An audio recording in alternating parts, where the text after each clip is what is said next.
almost every family has got a person struggling with an addiction. And when we're talking about addiction, we cannot just relate or limit it to substance abuse. One shocking statistic is that, the number one addiction in Zambia is not drugs, it's not alcohol. The number one addiction in Zambia among young people is pornography, sex, and masturbation. Welcome to Reclamation, the podcast where conversations meet practical insights, guiding you through the maze of behavioral science to empower better public health outcomes. With a passion for bridging the gap between medicine, psychology, and sociology, Tabo brings a unique perspective to every episode. Get ready to reclaim your understanding of health and behavior. This is Reclamation. Welcome to another episode of Reclamation podcast. In today's episode, we're going to have a conversation with a very knowledgeable and inspiring individual. He's an addiction recovery coach, he's a substance abuse activist, and he's a public health specialist as well. This is Daniel Mbazima. Welcome to Reclamation, Daniel. Thank you so much for making the time. I know how busy you are and how many hats you wear. Thank you so very much. I'm glad to be here. Yeah, so I've been trying to reach out to him for such a long time and he's been so busy. He's doing so much amazing work that he's going to be sharing with us. And I just want to start by finding out what he does. The addiction recovery coach, substance abuse. Where did that come from? So it's mainly out of lived experience. Yeah. I struggled with drugs and alcohol for a very long time, 12 years actually. During that time, I got expelled from 2 medical universities. Wow. I got arrested a couple of times. I was admitted to China 16 times. And to some extent, it was almost suicidal. So as I am right now, I'm 6 years sober. Wow. That's 6 years drug-free, 6 years alcohol-free. Congratulations. Yeah, and I have dedicated my life to helping people struggling with substance abuse. So that's where everything's coming from. So it's lived experience, passion, and pretty much anything that has to do with substance abuse, especially in Zambia, as well as mental health, that's something that I'm very, very passionate about. Wow, yeah. Okay. So you mentioned you've been there 16 times. Were you actually, is that an estimate or you're actually keeping count? The last time I checked, it was 16 times. And there were times when it wasn't counted. So it was a long time. It could be maybe 20 plus. Mm-hmm. Yeah. Was this 16 times over a certain period of time? Like over what spanning of how many? In 1 year, in 5 years? So for 4.5 years, that's the latter part of the years that I spent in addiction. I spent time in 3 places. It was either China jail or Chibolia. Yeah. So it was during that period. Yeah. The last 4.5 years of my time in addiction. Wow. That's a really long time. And that just shows how much addiction really rips a part of your time and your life as well. Yeah. So I'm wondering, you were at Chibolia. Was that because of your addiction? What was the connection there? Okay, so mainly just to take you back to how it started. Like I said, I've been expelled from 2 medical universities. I was studying abroad. Yeah, okay. I was studying medicine. I went there and I began experimenting with alcohol. But something happened that I did not understand then. There are actually 3 types of people that drink. We have the first classes of people that can drink socially. And then we have the second classes of people who drink because of lack of opportunities, lack of financial support, lack of educational skill. So they drink mainly out of frustration to pass time. But if you take such a person and then you give them an opportunity, they would instantly change. Yeah. But I fell under the third class known as an alcoholic. So for an alcoholic, it means you cannot control your intake of alcohol in any way. You absolutely lose control. So for an alcoholic, it means when they drink, most of their finances go there. Their relationships get affected because of drinking. They cannot work. They cannot handle business. They cannot go to school. There's a blacking out, the fights, the argumentativeness, and just resorting to inferior environments and inferior companionships, loss of opportunities. That was me then. So I felt alcohol was not doing it for me. That's when I got introduced to heroin and cocaine. And, when you're in addiction, I'm not the type of guy that will come and then go like, it was bad. In the beginning, it was good because quite frankly, there's no there's nothing that will give you the feeling that, cocaine or heroin gives you. Yes, so I ended up getting hooked to that, but as time went on, got expelled the first time, went back, was given another opportunity, got expelled the second time. When I came back after 7 years, I was in a position where I was now looking at my friends and people I had left back home, even my young ones, people graduated, people started buying cars, building houses, getting married. Life is moving on. Yeah, starting families. And that was very depressive for me because I just became an addict, like full-blown addict. So I was depressed. So we had the addiction, then we added the depression. And that's what made me, resort into, or rather increase my use of my dosage. So because of that, I had to steal from my family, manipulate, and do a number of things just for the sake of me having the drugs and the alcohol. Then it was during this time that, because of what I was going through, I had to leave home, lived in Chihuahua for a bit.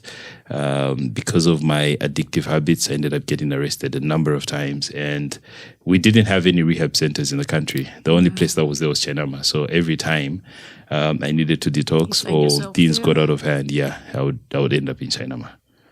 Oh, that's quite a journey you've been. Yeah. It's actually interesting looking at that and then what you're doing right now. And I mean, you're a public health specialist, so you might even have a better understanding. There's been so much noise about whether Zambia has an alcohol or substance use problem or not. So I'm curious to know what you think about that, looking at how you've explained that there are 3 types of people who drink. Generally in Zambia, what do you think about people who say that? Is it something we should worry about? Is it a concern? Or are we all falling under the type A, which is social drinkers? It is a great concern because right now as we speak, almost every family has got a person struggling with an addiction. And when we're talking about addiction, we cannot just relate or limit it to substance abuse. One shocking statistic is that, the number one addiction in Zambia is not drugs, it's not alcohol. The number one addiction in Zambia among young people is pornography, sex, and masturbation. And then after that, we have social media. And food is also on the increase. So we are facing an increase in the number of people struggling with addiction. But when it comes to substance abuse, it's very evident. Every family has got that one child, that one brother, that one sister, that one uncle, father, mother that is struggling with an addiction. We like to, especially under alcohol, we like to believe that we fall under social drinkers, but the truth is it's the opposite. I mean, not long ago, our women were voted top in the whole country. And right now, accessibility to substances it's off the roof. Easy. Yeah, it's really, really very easy and very cheap. Yeah. In the whole, yeah. I think in Africa, our substances must be close to the cheapest. Seriously? Yeah. You can get heroin at 10 kwacha. Yeah, that's how it is. I had no idea it was that low. Yeah, you can get cocaine from 50 to 100 kwacha. That's for rocks. So is the demand that high? Why is it cheaper? Why do you think it's cheaper in Zambia? Is it porous borders? You can simply just walk into in and out of our borders, and it's very, very accessible. Porous borders. We don't have strict laws. We don't have strong interventions as far as addiction is concerned. We've pretty much focused on other things. Our laws and policies on mental health are very low. So, yeah. This sounds like a disaster waiting to happen when you explain it like that. It is. It's just if you can see the type of, not that it's related to addiction, but if you can look at what's happening right now,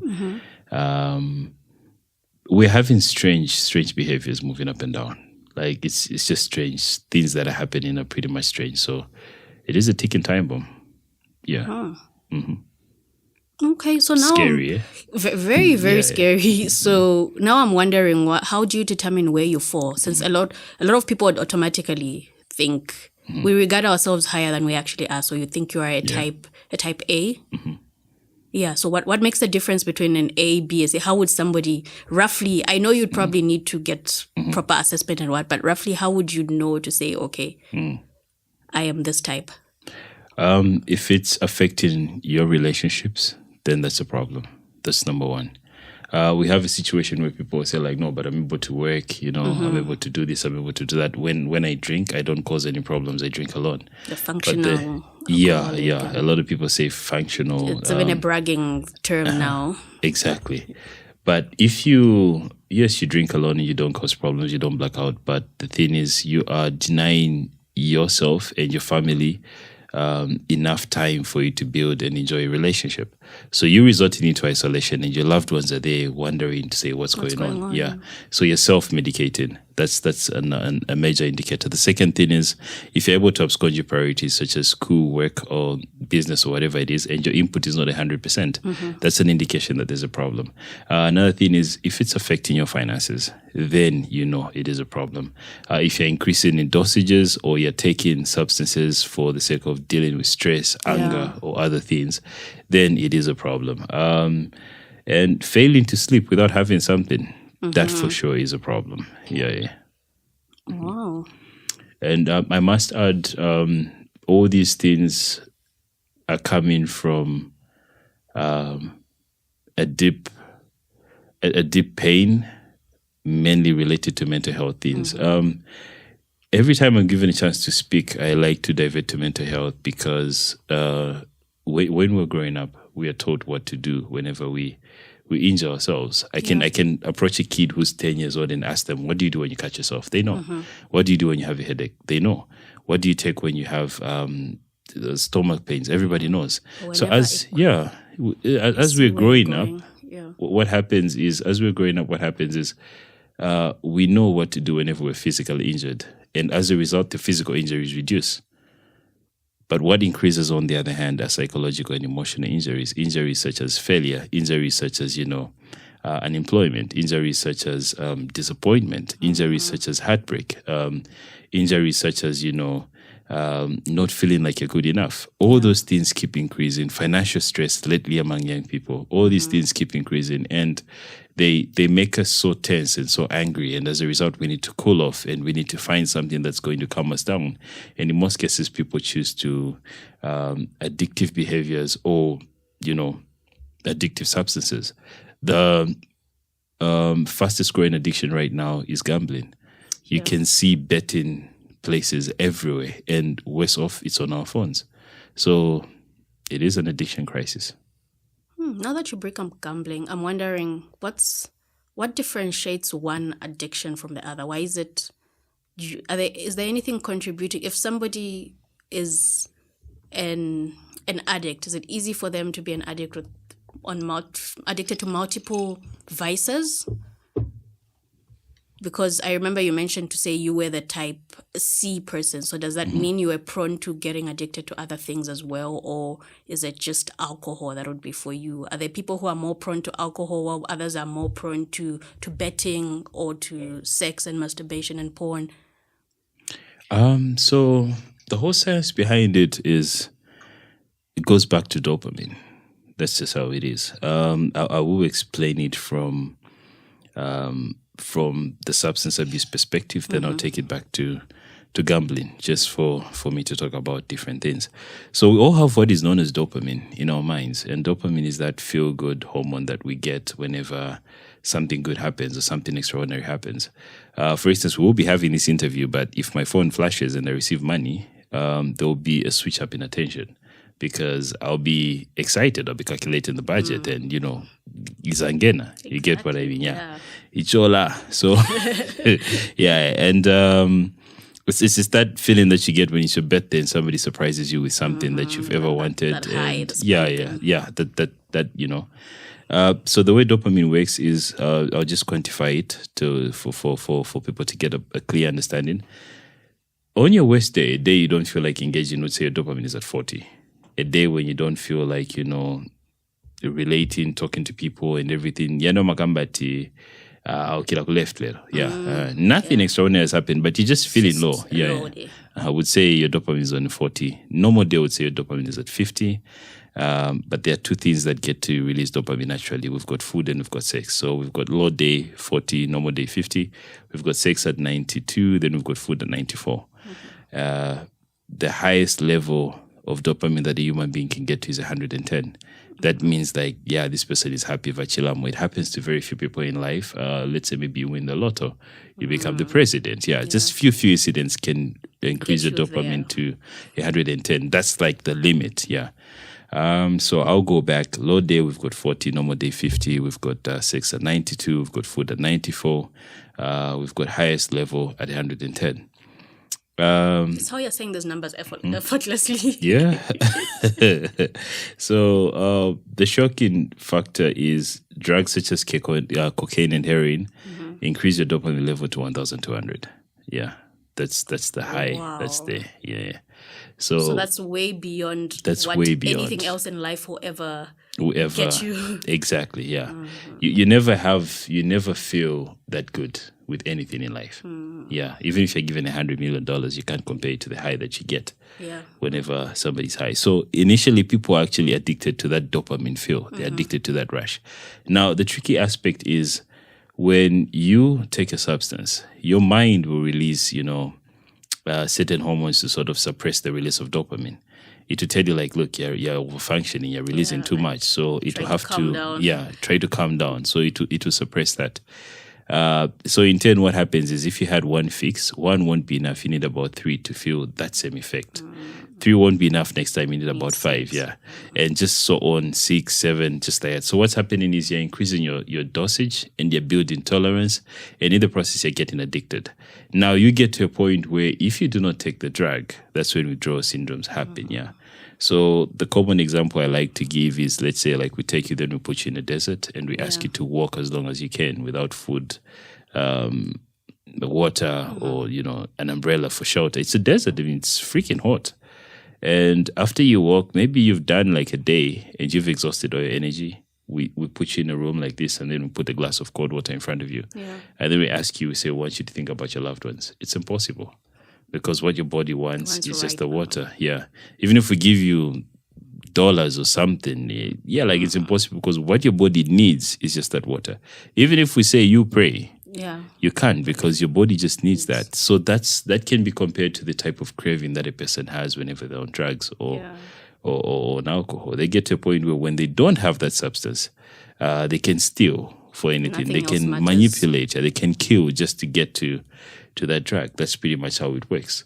So that's on a substance side. So for a person who is struggling with a gambling addiction per se, when they are gambling, they get that sort of rush, that thrill. And it's the same as somebody's high on drugs. So they will gamble and they'll be excited. They get to lose money or they get to win money, but what they want is just that same rush. And it happens within seconds. It's not something that happens for a very long time. So even if a person is using heroin, there's a point where it quickly goes up, or the cocaine quickly goes up, then it acts in reverse, so it goes down. Even for alcohol, for a person that's drinking too much, there's a point where it quickly goes up, then it acts in reversal. That's where the blacking out and, everything happens. So even for a person addicted to gambling, that rush gets them so high that when they lose or they win, they want to feel the same thing over and over again. And the fact that there's a psychological effect to it, which involves money, and, money is a major motivator. We have people gambling over and over again. So it all goes back to the relationship that we have with dopamine. And each and every one of us can be an addict. That's just how it is. So when we quantify or describe an addiction, the easiest term I like to use is anything that gives you temporal pleasure but has got negative consequences. That's pretty much it. So we are all potential addicts. Okay, like looking at the definition you've given, I'm wondering, like after everything you've explained and then you've ended it with the definition. So I'm now wondering to say, are there activities that we generally as a society feel are healthy or good, but then can turn into addiction? Like, for example, exercise, we're big on trying to get people to stay fit, and can that turn into an addiction as well? Exercising can turn into an addiction, and it does turn into an addiction. And when we're talking about an addiction, there is nothing like a good addiction. Like I said, anything that gives you temporal pleasure and has got negative consequences is potentially an addiction. So we have certain things such as, exercising. We have the opposite, which is eating. We have right now social media addiction. people are upset out there because you look at the person and you think maybe somebody died, but no, their phone is off because Zesco did their thing. Yeah. Especially now with the load shedding. Exactly. So people are really, really addicted to social media. They can't really do without social media. They can't be off their phone for a very long time. Yeah. So, and when something happens, they feel like there's something missing. That's the thing. But in the end, it's not as aggressive as the other addictions, but it's costing them their relationships with other people. It's costing them their happiness because they're living a virtual life, and they're pretty much excited or worried because their life is controlled by the number of likes that they have on social media. Yeah, it's affecting them to the point that they cannot concentrate on something, and it's affecting their productivity and their average because they're mainly addicted to their phones. So it has all these side effects that are there. The repercussions are just not tangible as compared to actual substance when I talk about drugs and alcohol. Yeah. The only difference with substance abuse is it's a disease. Yeah. It is a disease. No wonder it's classified as a substance abuse disorder. Yeah. So it is a disease. And it's a messed up, it's a very unique disease actually. If somebody's got a flu, we can see that, they have a flu. They can feel it that, they have a flu. And a disease is anything that gives you symptoms. Yeah, that's just it. And can be treatable or is incurable, any of that. But anything that gives you symptoms is a disease. And when you look at the symptoms in addiction, it's crazy. That's why many people fail to understand it, because while we have physical symptoms in flu and in malaria and physical symptoms in addiction it doesn't stop there, because we've got legal symptoms, we've got financial symptoms, we've got social symptoms, we've got spiritual symptoms. So it's different. No wonder there's no cure, because everybody's just trying to figure out what can be done. Wow. Yeah. That's very interesting. And I like how you've really simplified and helped us understand the science of addiction and all the dopamine and how it actually works in our body. So now I'm wondering, how are you able to reverse that? Because I know you have a rehab center that you're running, Sanity House. So what strategies do you use? Because if your body has already gotten used to chasing after that 1,000, the example you gave of the quantifying the level, how do you get back and rewire it? Is there actually hope? Do you just reduce it, or can you actually get it back to normal completely? Okay, so for people that abuse opioids, we have an extensive detox approach to them. There is treatment that's involved in giving people drugs that sort of takes everything to a certain normal extent. Yeah, so remember when we're talking about an addiction, what happens is the chemical composition in the brain changes. So that's where you start from when it comes to the physical aspect. And we start changing and sort of normalizing the dopamine. And the detox also helps get rid of things that will be craving for the drugs in the body. And it helps a person go through their normal day without having to get high or having to use. So the detox is the first aspect. But as a country, this is where we've gone wrong, because we've mainly relied on medication.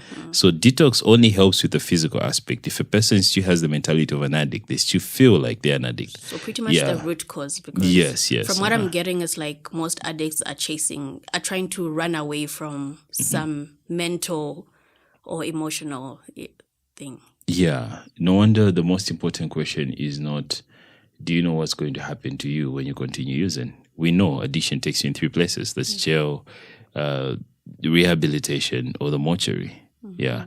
Or, hospitals. But that shouldn't be the question. The question of, do you know what's going to happen to you, is not really important. The question is, why are you using? Yeah. What is causing you to use? Why the pain? And it goes back to finding out the root cause of why a person is using. Most people that use drugs in Zambia, it's as a result of abandonment issues.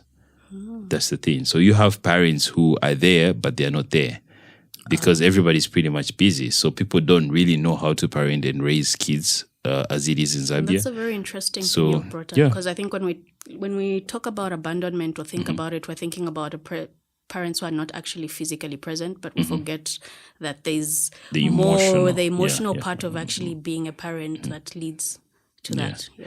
I'll give you an example. In Zambia, people only raise kids from grade 1 to grade 7. That's how it is. Yeah. from grade 1 to grade 7, you know what your child is going to wear. You know the food they eat. You know the friends that they're playing with.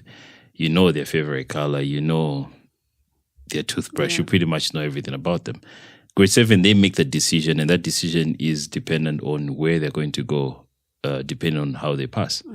So from grade 8 to grade 9, the curfew changes from 16 to 18. Yeah. Grade 10 to grade 12, parents are aging, so you're only spending at most about an hour with your children because you're coming back from work, you're tired. They're coming back from school, and you pretty much don't know what's going on with them. So the people that influence them and whoever they find in university or college or whatever has a strong, powerful presence on their decision making. Yeah. So as a result, abandonment issues are actually number one. And we tend to spiritualize everything. As long as you know your memory verse, then you're good to go. But that's not how it's supposed to be. Yeah. So besides abandonment issues, we've got trauma issues. Yeah. So if you got exposed to something while you're very young and your brain was not mature enough to handle that psychologically, then there are higher chances that you most likely will get to that. And trauma comes in many forms. And the most common one is abuse that happens in the home. Yeah. So those are some of the things. Then we've got peer pressure. And then we've got curiosity, where people just want to try out different things. So we have quite a number of causes. And if those are not addressed, then there is a problem. So remember, I talked about detox first, which helps physically. Then we go to the counseling, the therapy that involves and helps a person mentally. And then there is a spiritual aspect to it as well. Yeah. Okay. So I like how you've brought up the aspect of abandonment and childhood traumas and them showing up through addiction. So I'm wondering, a lot of parents or a lot of people in the older generations have this theory or opinion that issues to do with addiction, issues to do with drug and substance use have been on the rise in the past with our generation. Is that, do you think there's some accuracy to that? Because they even throw around words about how this generation is not as resilient as the past generation. Times are changing. Times are changing. I was having a conversation with somebody, and with 360 back then, you could buy a car. Now you're buying a bag of Millimil. You get what I mean? So the pressure is too much. This generation is going through a lot of unemployment, and even when people find employment, it's not enough to cover their needs. Yeah, you need 3 or 4 employments. Exactly, yeah.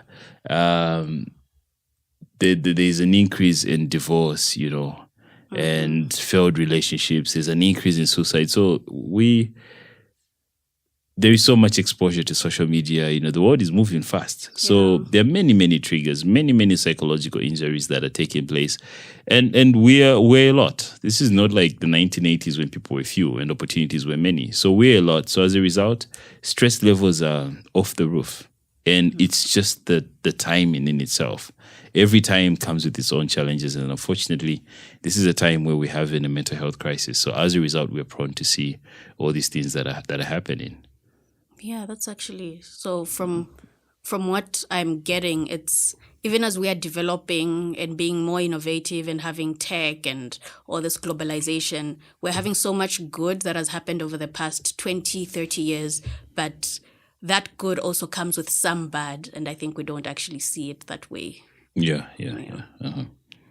So like I said earlier, we know what to do whenever we are physically down or physically sick, but ask a person, what do you do when you're going through failure?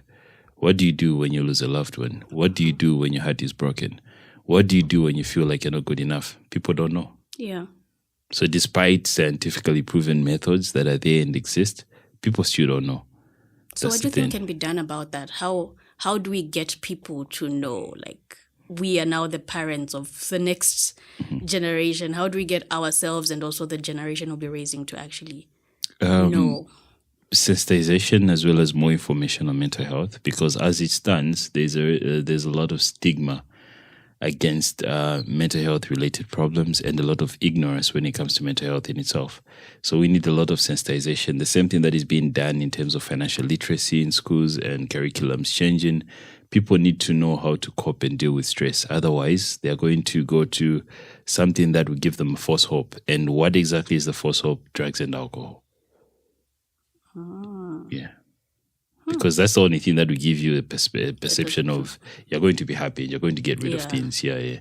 So, but then it's a quick fix, but not really fixing anything. Per se. Yeah. Okay, that's actually very insightful. So I'm wondering, because I know you mentioned about how this is kind of taking us back.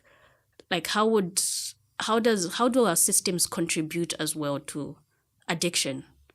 Because I know some countries have higher levels than others. Like, what are some of the things that actually contribute to those discrepancies that we see across different countries? Why are some communities have higher level than others? Because I'm sure the rates in Lusaka might not be the same with Copperbelt or not the same with South Africa or Uganda. Like, what are some of the factors that you've noticed? Accessibility, availability, and affordability. Those 3 A's are a major problem. Okay. Yeah. In any, in Lusaka right now, in every residential area, you can get alcohol within 100 meters of wherever you are in any residential area. That's bad. That's really, really bad. You can get your hands on alcohol 100 meters from wherever you are, even from here. Yeah, like you have to count just 100 meters. You can get yourself alcohol anywhere. That's how bad it is. That means it's very accessible. On top of that, it's not only adults that can do that, even children can do that. So the laws in itself are really, really not encouraging. On the other hand, also, we don't have coping mechanisms. And as a nation, we've gotten to accept that, drinking is normal. And it's something that, everybody uses for fun. Look at social media over the weekend. Like, you have an event going on, but how many people are talking about it? Even a leisure event, such as, there's this thing going on, like how many people are talking about it? But then look at the emerging chill spots that are here. Yeah. In other countries, not to have anything against people that club, but in other countries, when you get to a certain extent, you cannot be admitted into a club. Yeah. But here it's chipante. Yeah. Anybody can. Other places, clubs close at 02. In other countries, clubs close at 02. We don't have those regulations here. Yeah, we don't have any of those. Clubs open at a specific time, but here, every day, you can get drunk every day. There are even those stories like you wake up to buy bread, but you come back drunk. So, yeah, we have all those things. Yeah. Not to say anything against people of Material. That's where I'm from, by the way. So, yeah. Yeah. So it's a lack of options, I guess. Like when you actually think about it. Lack of recreational facilities, quite a number of things. Yeah. They're all contributing factors. Oh, that's actually really sad to note, because that's a change that can't happen overnight, unfortunately. It's very gradual, because it stems from the top there and trying to convince and show them the importance of investing in that. And that's actually, I feel like it's even much harder because like alcohol is bringing in so much revenue. So it's like, even as you're trying to cut down on that generally as a nation, you should be able to replace that revenue that might be lost. That's the same with betting companies. They're paying a lot in terms of taxes. So looking at economic hardships, what's the better option? So there's so many systemic contributors or barriers as well to that.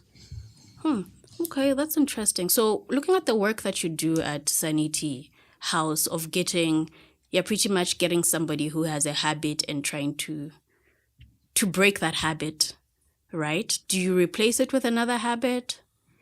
We restore livelihood to normalcy and introduce sober living. We don't really replace that with another habit because there's potential for addiction. So we help with healthy coping mechanisms. That's pretty much what we do. Yeah.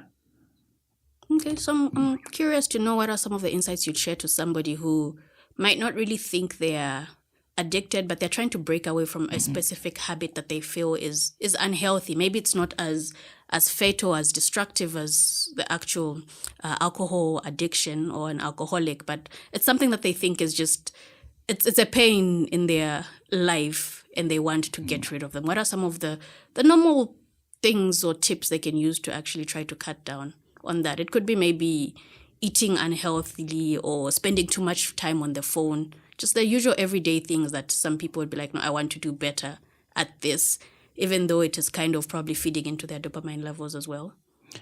You have to remember, even the strongest lions hunt in a pride. So you cannot overcome something that's huge by yourself. You need to seek help.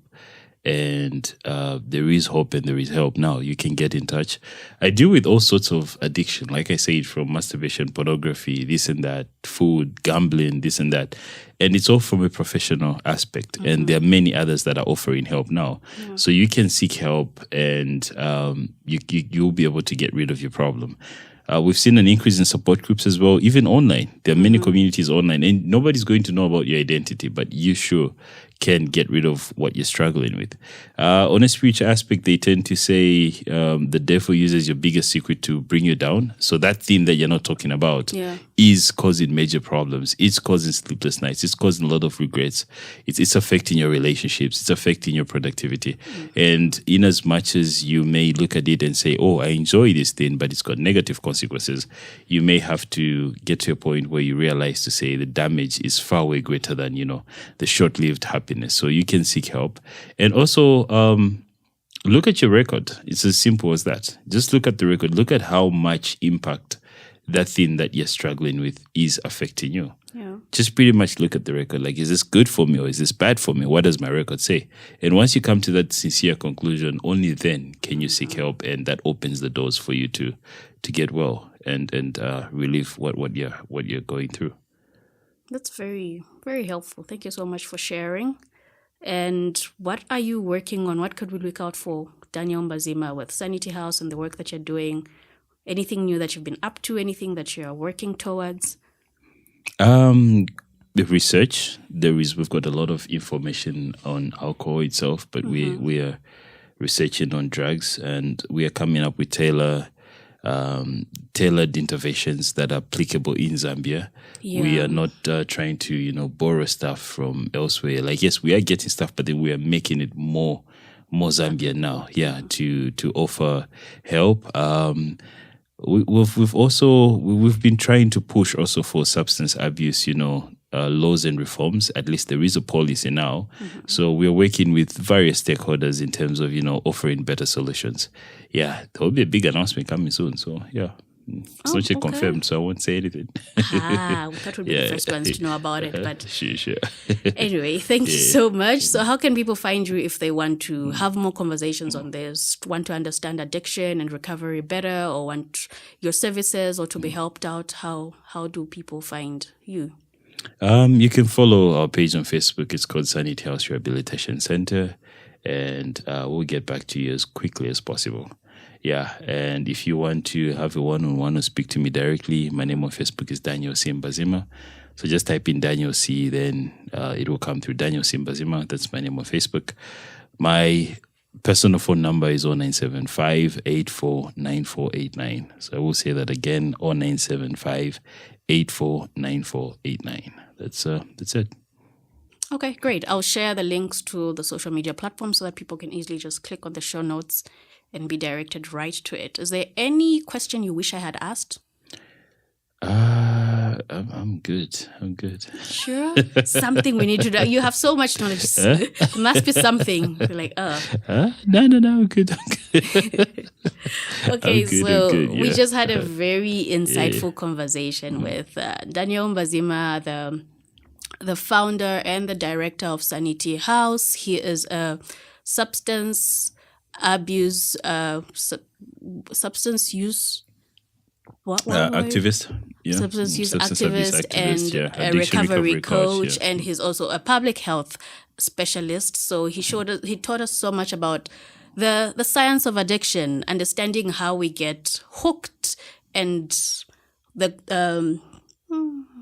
sentence was it should be cut. You've memorized it. It was all over the place. Okay, so that was Daniel C. Mbazima, substance use activist and a recovery coach, and he's also the founder and running Sanity House, a recovery house found in Lusaka, Mutumbi area. He shared so much insightful knowledge about the science behind addiction, how people get hooked, and the different aspects and factors that contribute to addiction in Zambia. He, again, went ahead to share just how much having knowledge and being able to actually understand the root cause of what is leading to your actions is very important.